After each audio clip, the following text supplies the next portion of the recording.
Hello' everyone, আপোনালোক সকলোকে মোৰ মিনি ভ্লগলৈ স্বাগতম জনাইছোঁ। আশা কৰিছোঁ আপোনালোক সকলো ভালে আছে আৰু মোৰ বৰ্তমান ভালেই। বৰ্তমান মই আছোঁ স্কুলৰ এনুৱেল এক্সাম শেষ হৈছে, কিন্তু এতিয়া ৰিজাল্ট ওলাবলৈ বাকী আছে।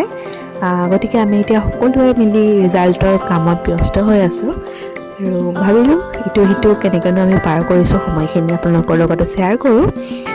আৰু এয়া এতিয়া আমি ৰিজাল্টৰ কাৰণে সকলোৱে প্ৰগ্ৰেছিভ লিখাত ব্যস্ত। ৰিজাল্টৰ মাৰ্কশ্বিট যিহেতু সকলোকে দিব লাগিব আৰু প্ৰতিটো বিষয়ৰ প্ৰতিটো ছাবজেক্টৰ কিমান মাৰ্কছ পাইছে শুদ্ধকৈ লিখিব লাগিব, যিহেতু অলপ ভুল হ'লেই তেওঁলোকৰ পাৰ্চেণ্টেজ খেলি মেলি হৈ যাব পাৰে। সেইকাৰণে অতি গুৰুত্ব সহকাৰে আমি সকলোৱে নিজৰ কামবিলাক কৰি আছোঁ। আৰু এইবিলাক আমাৰ সকলো লগৰ আমাৰ ষ্টাফ, কিন্তু আজি সকলো উপস্থিত নাই।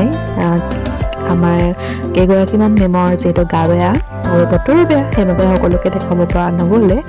আৰু লগতে আজি ফেয়াৰৱেলৰ কামো চলি আছে ক্লাছ 10ৰ। আৰু এইফালে স্কুলৰ অলপ পৰিৱেশটো দেখাই দিছোঁ। বৰষুণৰ বতৰ যিহেতু, স্কুল খালী, ষ্টুডেণ্ট যিহেতু নাই, অকল আমিয়ে আছোঁ। আৰু চাওঁতে চাওঁতে এয়া আমাৰ ক্লাছ 10ৰ ষ্টুডেণ্ট সকলো আহি পালেহি আৰু আমিও এয়া মিটিঙত বহি আছোঁ। আৰু এয়া আমাৰ হেডমেমে ভাষণ দি আছে, যিহেতু তেওঁলোকে এটা নতুন জীৱনৰ পথত আগুৱাই যাব আৰু তেওঁলোকৰ জীৱনত জানিবলগীয়া উপযোগী হোৱাকৈ কিছুমান মূল্যৱান ভাষণ দিয়া হৈছে।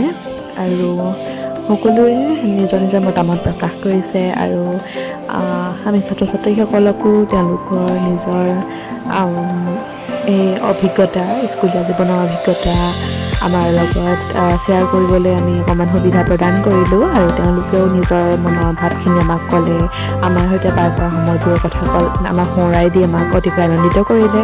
আৰু লগতে তেওঁলোকৰ সৰু সৰু দুটামান উপহাৰ নিয়া হৈছিলে, সেয়াও দিয়া হ'ল। আৰু এয়া খোৱা বোৱাৰ ব্যৱস্থা, লুচি আৰু মাংস, যিহেতু বতৰো আজি এইটোৱে ডিমাণ্ড আছিলে। আৰু সকলোৱে বহুতো এনজয় কৰিলে। বাই বাই, নতুন এটা মিনি ব্লগৰ সৈতে পুনৰ